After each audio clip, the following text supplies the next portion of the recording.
अस्सलामुअलैकुम नाज़रीन, बोल न्यूज़ हेडक्वार्टर्स में खुशामदीद। मैं हूं ज़ैनब रॉय।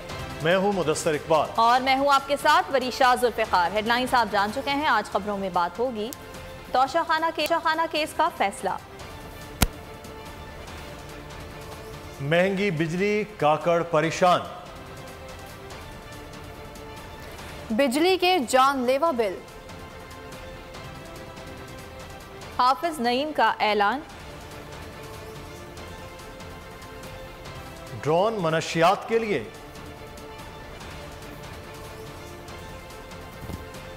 और मिशन वर्ल्ड कप की तैयारियां। बुलेटिन के आगाज में सबसे पहले आपको बताएं कि तोशाखाना केस में चेयरमैन पीटीआई की सजा मुअत्तल होगी या नहीं। इस्लामाबाद हाई कोर्ट अहम फैसला कुछ देर में सुनाएगी। अदालत आलिया ने गुज़श्ता रोज समाअत मुकम्मल होने पर फैसला महफूज कर लिया था। चीफ जस्टिस की सरबराही में 2 रुकनी बेंच ने केस की समाअत की।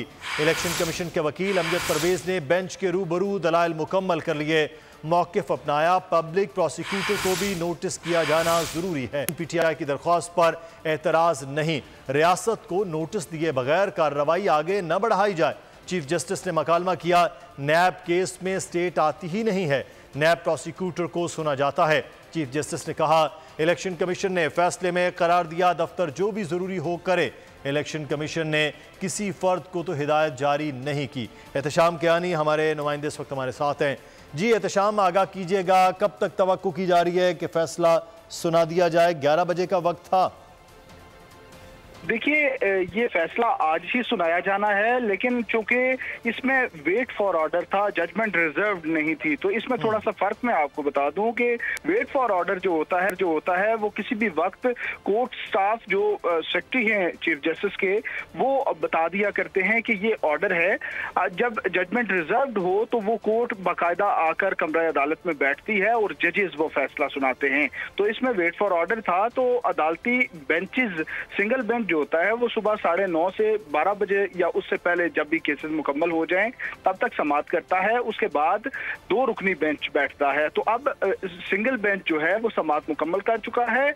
अब से कुछ देर बाद भी ये फैसला जारी हो सकता है, और अगर अभी नहीं होता तो फिर 2 रुकनी बेंच जब समाअत करेगा तो उस समाअत के बाद भी ये फैसला आ सकता है। तो किसी भी वक्त फैसला जारी किया जा सकता है। अहम ये है कि चेयरमैन पीटीआई की सजा आज मुअत्तल होगी या नहीं, ये फैसला सामने आना है। आज चेयरमैन पीटीआई के वकला ने अपने दलाइल मुकम्मल किए थे और गुज़िश्ता रोज इलेक्शन कमीशन ने उन दलाइल के जवाब दिए थे। उसके बाद अदालत ने यह फैसला महफूज किया था। चेयरमैन पीटीआई के वकला ने मुख्तलिफ जो ट्रायल कोर्ट की समातें थी उन पर एतराज़ात सामने रखते हुए ये मौक़िफ़ इख्तियार किया था कि ये ट्रायल दुरुस्त तौर पर नहीं हुआ और दुरुस्त फोरम पर भी ये दरखास्त दायर नहीं हुई, इसलिए ये केस, ये फैसला जो है ये बरकरार नहीं रह सकता जब तक अपील पर फैसला नहीं होता। उनकी सजा मुअत्तली की दरखास्त पर फैसला सुनाते हुए उनकी सजा मुअत्तल की जाए और जमानत पर रिहा किया जाए। तो अब इस दरखास्त पर आज फैसला होना है। इलेक्शन कमीशन के वकील ने यह कहा था कि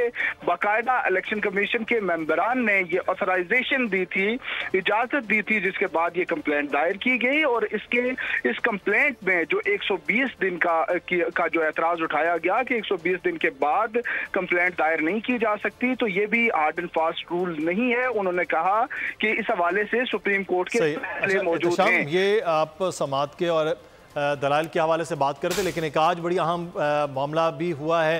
तोशाखाना केस में सजा मुअत्तली की दरख्वास्त पर फैसले से कबल अहम पेशरफ्त, चेयरमैन पीटीआई ने किसी भी केस में गिरफ्तारी से रोकने की दरख्वास्त दायर कर दी है। इस हवाले से आगाह कीजिएगा, क्या अपडेट्स हैं? देखिए, तोशाखाना केस में चेयरमैन पीटीआई की आज अगर रिहाई हो भी जाती है तो उनकी दीगर कई मुकदमात में जमानत की दरखास्तें खारिज हो चुकी हैं। तो अब खदशा ये है कि अगर तोशाखाना केस में उनकी रिहाई होती है तो दीगर केसेस में या किसी एक केस में उनकी गिरफ्तारी डाली जा सकती है। इसलिए उन्होंने जिन मुकदमात में उनकी जमानत की दरखास्तें खारिज हुई उनमें उन दरखास्तों को, चूंकि वो अदम पैरवी पर खारिज हुई, तो लेकिन उस दरखास्त में एतराज़ात आयद कर दिए गए। अभी चीफ जस्टिस ने आज सुबह उन्हें एतराज़ात दूर करने का हुक्म दिया। तो अब चेयरमैन पीटीआई के वकला ने एक नई दरखास्त दायर की है और उस दरखास्त में मौक़िफ़ ये है कि पुलिस, नैब, एफआई तमाम अफसरान की गिरफ्तारी गिरफ्तारी से रोक दिया जाए, क्योंकि जो भी केसेस होंगे वो मुतलका कोर्ट्स में चेयरमैन पीटीआई पेश होने के लिए तैयार होंगे, और जब तक ये प्रोसीड नहीं हो जाता इस तरह से, तब तक इन तमाम इदारों को गिरफ्तारी से रोका जाए। अगर इस तरह का कोई ऑर्डर मिल जाता है जिसकी इससे पहले अदालती नज़ीरें मौजूद हैं, तो फिर चेयरमैन पीटीआई की रिहाई अगर मुमकिन है तो उसके बाद गिरफ्तारी दोबारा नहीं हो सकेगी। लेकिन अगर इस तरह का कोई ऑर्डर मौजूद नहीं होता तो फिर चेयरमैन पीटीआई को दोबारा किसी दूसरे मुकदमे में। ठीक है एहतशाम, आप हमें तफसीलात से आगाह करें तो बहुत शुक्रिया आपका। और तोशाखाना केस पे चेयरमैन पीटीआई की सज़ा मुअत्तल होगी या नहीं, इस्लामाबाद हाई कोर्ट अब कुछ देर में फैसला सुनाएगी। अदालत आलिया ने गुज़श्ता रोज़ समाअत मुकम्मल होने पर यह फैसला महफूज किया था। आलिजा हमारे नुमाइंदे भी इस वक्त हमारे साथ हैं, मौजूद है। जी आलिजा, क्या अपडेट्स हैं आपके पास इस वक्त?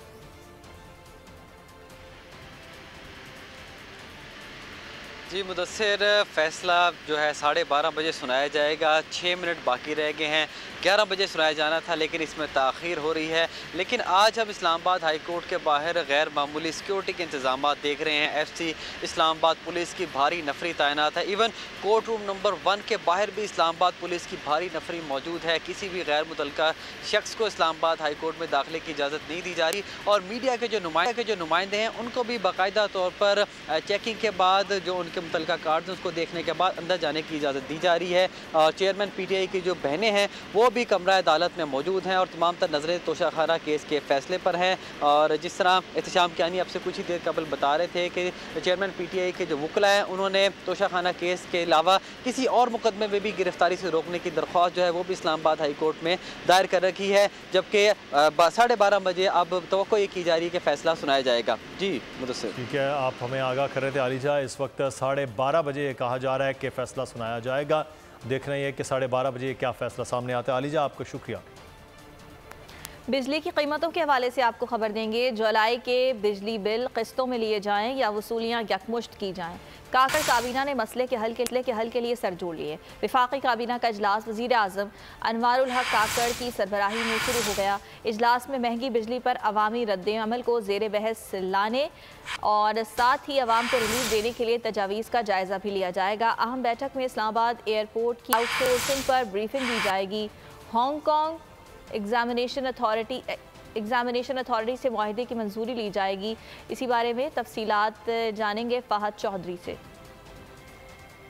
जुलाई के बिजली बिल किस्तों में लिए जाएं या वसूलियाँ यकमुश्त की जाएं। काकड़ काबीना ने मसले के हल के लिए सर जोड़ लिए हैं। वफाकी काबीना का इजलास वज़ीर आज़म अनवारुल हक काकड़ की सरबराही में शुरू हो गया है। फहद चौधरी हमारे साथ मौजूद हैं। फहद, बताइएगा इजलास के हवाले से।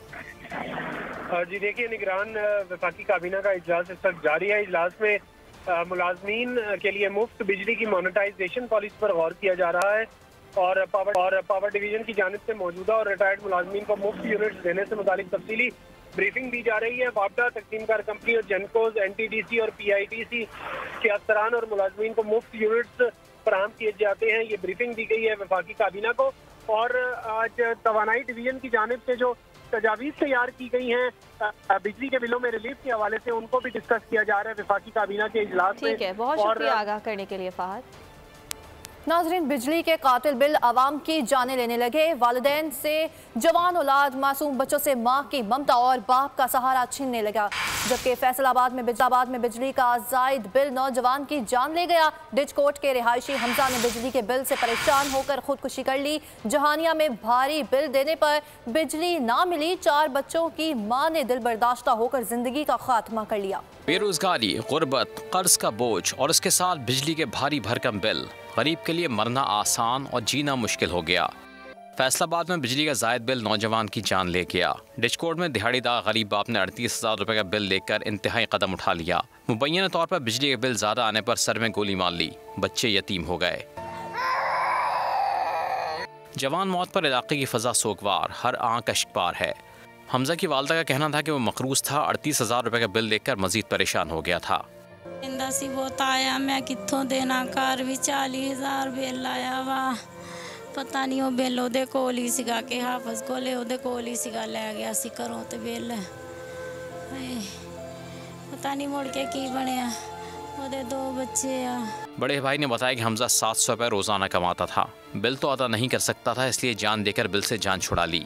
40,000 रुपया बिल है, ਤੇ ਪਰੇਸ਼ਾਨ ਸੀ, ਕਾਰੋਬਾਰ ਹੈ ਕੋਈ ਨਹੀਂ ਸੀਗਾ ਤੇ ਬੜੀ ਪਰੇਸ਼ਾਨੀ ਦੇ ਆਲਮ ਦੇ ਵਿੱਚ ਘਰੋਂ ਗਿਆ ਵੇ ਤੇ ਘਰੋਂ ਜਾ ਕੇ ਉਹਨੇ ਪਤਾ ਨਹੀਂ ਉੱਥੇ ਕੀ ਹੋਇਆ ਕੀ ਨਹੀਂ ਤੇ ਬਸ ਇਸੇ ਤੇ ਜਾ ਕੇ ਉੱਥੇ ਡਿੱਗਾ ਚੁੱਕਿਆ ਵਾ ਤੇ बिलों ने बहुत परेशान किया, आम सारी मरन डी खुदकुशियाँ करन डी।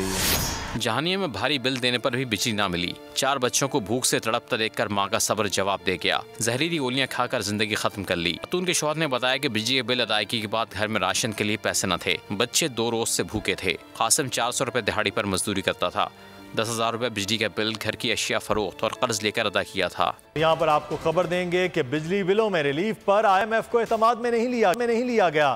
ज़राए वजारत ख़जाना के मुताबिक बिजली बिलों में टेंशन में कमी IMF को एतमाद में लेने की ज़रूरत होगी, जो एतमाद में नहीं लिया गया है। बिजली बिलों में रिलैक्सेशन में कमी की तो IMF मुआहदे की खिलाफ होगी। तो टैक्सेशन में जो कमी के हवाले से बात हो रही है तो अब वो चीज़ें एतमाद में नहीं ली गई। को समाही एडजस्टमेंट और टैक्सेशन के लिए IMF से मुआहदा तय हुआ। मुआहदे के मुताबिक समाही एडजस्टमेंट को बिजली बिलों में रिलीफ नहीं दिया जा सकता है।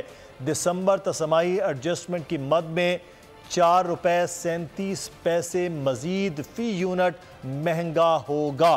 दिसंबर तक समाही एडजस्टमेंट की मद में 122 अरब वसूल किए जाएंगे, ये ज़राए बता रहे हैं। बिजली नरखों में रिलीफ के लिए फैसले पर IMF को एतमाद में लेना ज़रूरी है, ये भी ज़राए बता रहे हैं। आम खबर आपको दे रहे हैं कि बिजली बिलों में रिलीफ पर IMF को एतमाद में नहीं लिया गया। बिजली बिलों में टैक्सेस और इजाफे के खिलाफ पेशावर भर में एहतजाजी मुजाहरे 5वें रोज़ भी जारी है। क़िस्सा खानी बाजार में शहरियों ने बिल जलाकर अपने गम गुस्से का इजहार किया। बोल न्यूज़ के नुमाइंदे आसिफ शहजाद इस वक्त वहाँ पर मौजूद हैं, मजीद उनसे जानेंगे। ओवर बिलिंग के खिलाफ आज भी पेशावर भर में एहतजाजी मुजाहरे जारी हैं। शहरी बड़ी तादाद में निकले हुए हैं। आज मैं मौजूद हूँ किस्सा खानी बाज़ार में, जहाँ पर पासबान और जो शहरी है वो एहतजाजी मुजाहरा कर उन्होंने बिल जलाकर अपने गम व गुस्से का इजहार भी किया है। हमारे साथ शहरी मौजूद हैं, हम उनसे बात करेंगे। हम किसी सूरत भी इस 13 और 14 और 17 जो किस्म के टैक्स लगाए हैं, किसी चीज़ को किसी सूरत उसको नहीं मानते, हम इनको अक्सर मुस्तरद करते हैं। दूसरी बात यह है कि आज की निगरान हुकूमत को सोचना चाहिए कि जो गरीब तबका है, जो गरीब आवाम है, इसको भी आप साइड पे कर दे। जो बेवा औरत है जिसकी 3 बेटी या 4 बेटियाँ हैं, उसे घर में कमाने वाला कोई नहीं, उसका बिल 30,000, 35,000, 50,000 का आ गया, आया वो क्या करेगी? तो इंशाल्लाह इसको हमने कराची से लेकर पेशावर तक अक्सर मुस्तरद कर दिया है और इसके खिलाफ हम। जी आसिफ, आप हमें अपडेट कर रहे थे, आपका शुक्रिया। और आपको बताएंगे विहाड़ी में गरीब मजदूर ने हज़ारों का बिजली बिल भरने के लिए अपनी मजदूरी का आसरा रेढ़ी बेच दी। राशन खरीदने के लिए पैसे नहीं थे, घर में फाके थे। मजीद जानते हैं नुमाइंदा बोल न्यूज़ शेख अदनान से, जो इस वक्त गरीब मजदूर लाला की अहलिया के साथ हैं। जी आगाह कीजिए। जी, जुल्म की इंतहा है कि मैं एक ऐसे घर पे खड़ा हूँ जहाँ पे मुझे देखकर भी खुद भी रोना आ रहा है कि इस अवाम का क्या बनेगा और ये हुकूमत पाकिस्तान जो निगरान हुकूमत अवाम के साथ क्या करेगी। मेरा कैमरामैन आपको दिखा सकेगा जिस घर पे मैं हूँ, इसका घर का बिल एक माह का 16,000 रुपये है। ये 1 मरले का मकान है, यहाँ पे मियाँ बीवी रहते हैं, इनकी कोई औलाद भी नहीं है। मेरा कैमरामैन आपको दिखा सकेगा जो घर के पूरे हालात हैं। का बिल 2 किस्तें कराई है। माँ जी, आप बताएंगे जो बिल आया इसकी वजह से? जी, 16,000 रुपया बिल आया है। इसी घर का सारा सामान बेच के तो ऐसी बिल भरा है। वैसे मियाँ बीवी रहते दोनों, इन्होंने उम्र से भी ज़्यादा हैं तो सारे बच्चे भी नहीं है। असी ना 2 मियाँ बीवी रहते, कोई घर में कोई चीज़ नहीं है, एक पक्का है कूलर, बस ना होर कोई चीज़ नहीं है साढ़े साथ। हाँ जी। तो आपने क्या सेल किया, क्या बेचा है? रेडी बेच के बिल भरा 2 बारी किस्त करके रेडी बेची है। रेडी बेच के सी अपना बिल भरा 2 दफ़ा था। इनका कहना है कि घर में कोई चीज़ खाने को नहीं, ऊपर से 16,000 बिल आ गया और रेडी सेल करके 2 किस्तें करा के 8500 का बिल पे किया है। हुकूमत पाकिस्तान में विहाड़ी से सूरत हाल कर रहे थे आप। और शकरगढ़ में बिजली के बिलों में जालिमाना टैक्सेस के खिलाफ शहरी सड़कों पर निकल आए। टायर जलाकर रोड ट्रैफिक के लिए बंद कर दिया। शहरियों ने बिजली के बिल कर दिए। मज़ीद जानते हैं बोल न्यूज़ के नुमाइंदे शहजाद हुसैन से। जी शहजाद, आगाह कीजिएगा। शहरों की तरह शकरगढ़ में भी जो आवाम है वो सरापा एहतजाज है। बिजली के बिलों पर जो बेजा और जालमाना टैक्सेस की मद में इन्होंने बेजा टैक्स लगा दिए गए हैं, इसके खिलाफ शकरगढ़ के करिया और गांव-गांव में एहतजाज जारी है। आज 5वां रोज़ है। इस वक्त मैं मौजूद हूँ शकरगढ़ के नवाही गांव पीला गुजरा में। इन्होंने अवाम के लिए क्या किया है? क्या इन्होंने टैक्सेस ख़त्म किए हैं? हम 100 यूनिट अगर इस्तेमाल करते हैं, हम 100 यूनिट के पैसे देने के पाबंद हैं। मैं और मेरी तमाम जमात और तमाम जो लोग हैं जो शकरगढ़ के रिहायशी हैं, हम इंशाअल्लाह ताला अपने बिल पेश नहीं करेंगे और इस हुकूमत को जो ये कोड़े बरसा रही है, इनके कोड़ों को हम हाथ से पकड़ेंगे और इनके कोड़ों को इंशाअल्लाह जला देंगे। जी बिल्कुल, आपने अहले दे की बात सुनी। इनका कहना यही है कि अगर हुकूमत ये जो बेजा टैक्सेस और जालमाना टैक्सेस लगाए हैं वापस नहीं। बिजली के महंगे बिलों के खिलाफ 2 सितंबर को मुल्क भर में हड़ताल होगी। कराची में 31 अगस्त को खवातीन का एहतजाज होगा। अमीर जमात इस्लामी कराची हाफिज ज़ईमुर रहमान कहते हैं मसला हल ना हुआ तो गवर्नर हाउस के बाहर तवील धरना दिया जाएगा। ये जो बिजली की कीमतें हैं ये हमें काबिल कबूल नहीं है। इसको कब किया जाए कि इस पूरे मसले का हल ये है कि अवाम में बेदारी पैदा हो और अपने हक के लिए हम उठें और पुरअमन मुजाहिमत करें। जमात इस्लामी ने यह फैसला किया है मुशावरत के बाद कि 2 सितंबर को मुल्कगीर हड़ताल होगी। इस मौके पर ऐसी तमाम ताजिर तंजीमें खासतौर पर पंजाब में जिन्होंने अभी 31 अगस्त का ऐलान किया है, मैं उनसे यही दरख्वास्त करूंगा कि सिचुएशन को कंफ्यूज करने का सारा फायदा हुक्मरान तबके को होगा। इससे ताजिर भी नुकसान में रहेगा, अवाम भी नुकसान में रहेंगी। ये क्रेडिट लेने और तकसीम करने का वक्त नहीं है। अब 2 सितंबर की एक डेट तय है, सब उसके ऊपर इत्तेफाक करें और एक भरपूर पहिया जाम और पुरअमन हड़ताल करें। मैं फिर जोर दूंगा कि जलाओ घेराओ लड़ाई झगड़ा इसका। नाजरीन, नई हल्का बंदियों के लिए इलेक्शन कमीशन हुकाम मुतहरिक हो गए। सूबों की आबादी और कौमी और सूबाई असम्बलियों की नशिस्तों की तादाद के हिसाब से इब्तदाई कोटा अलॉट कर दिया गया। कमेटियों की तरतीब 1 से 4 सितंबर, जबकि कमेटियां 5 सितंबर से हल्का बंदी करेंगी। और नई हल्का बंदी के तहत कराची में कौमी असम्बली की 1, सूबाई असम्बली की 3 नशिस्तों का इजाफा होगा। इसी तरह से कौमी असम्बली की नशिस्तों की तादाद 21 से बढ़कर 22, सिंध असम्बली की नशिस्तें 44 से बढ़कर 47 हो जाएंगी। ज़िला जनूबी को कौमी असम्बली की इजाफी सीट मिलेगी। वस्ती, शर्की और मलेर को 3 सूबाई सीटें मिलेंगी। वस्ती और शर्की में कौमी असम्बली की 4-4 और सूबाई 9-9 सीटें होंगी। कोरंगी में 3 कौमी, 7 सूबाई, गरबी में और मलीर में 3-3 कौमी और 6-6 सूबाई सीटें मिलेंगी।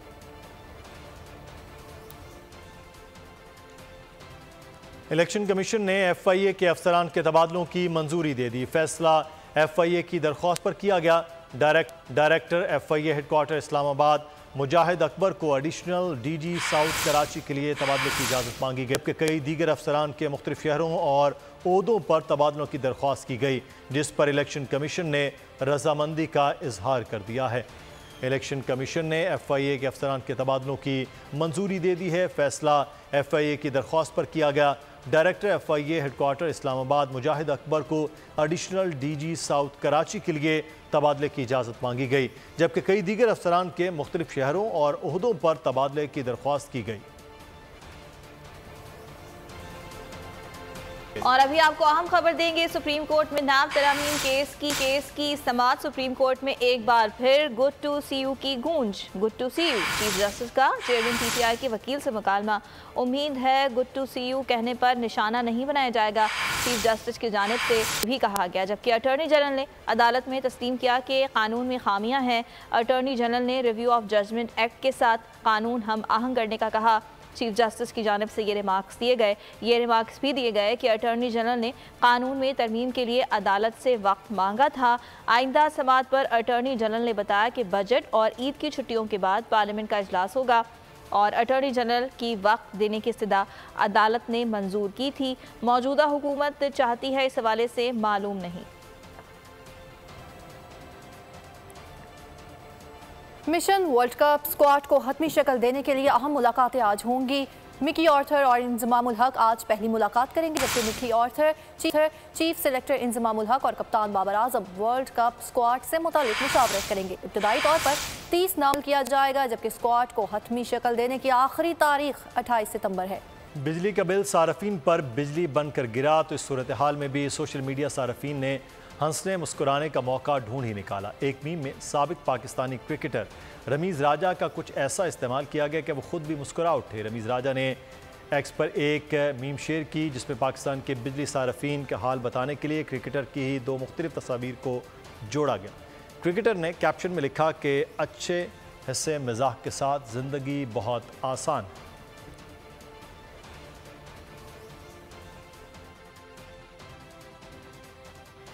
पाकिस्तान का फख्र Arshad Nadeem world athletics championship के जेवलिन थ्रो में सिल्वर मेडल नाम करके तारीख रकम कर दी। अरशद नदीम बने दुनिया बोल है में मेहमान, जीत कौम और कोच के नाम कर दी। अपील है कि फैसिलिटीज तो हमें दे रही है, लेकिन हमें अगर वर्ल्ड लेवल की फैसिलिटी दी जाए, जैसे कि हमारे पाकिस्तान में एथलेटिक का ग्राउंड नहीं है, तो अगर एथलेटिक का एक ग्राउंड मिल जाए तो उसमें मैं भी ट्रेनिंग कर सकूं और हमारे जितने भी एथलीट्स हैं वो भी ट्रेनिंग कर सकें। अपनी पाकिस्तानी कौम से यही है कि मेरे लिए मज़ीद दुआ करते रहें, जैसे कि आगे कंपटीशन आ रहे हैं उसके लिए मैं भरपूर तैयारी करूं और आप के लिए मैं मेडल जीतूं। तो अगर देखा जाए पाकिस्तानी कौम को और ये अपना जो सलमान इकबाल भट्ट साहब हैं उनको ये क्रेडिट जाता है एथलेटिक फेडरेशन को। अगर आपको ये वीडियो पसंद आई तो लाइक पर क्लिक करें, सब्सक्राइब करें और बेल दबाएं ताकि कोई खबर रह न जाए।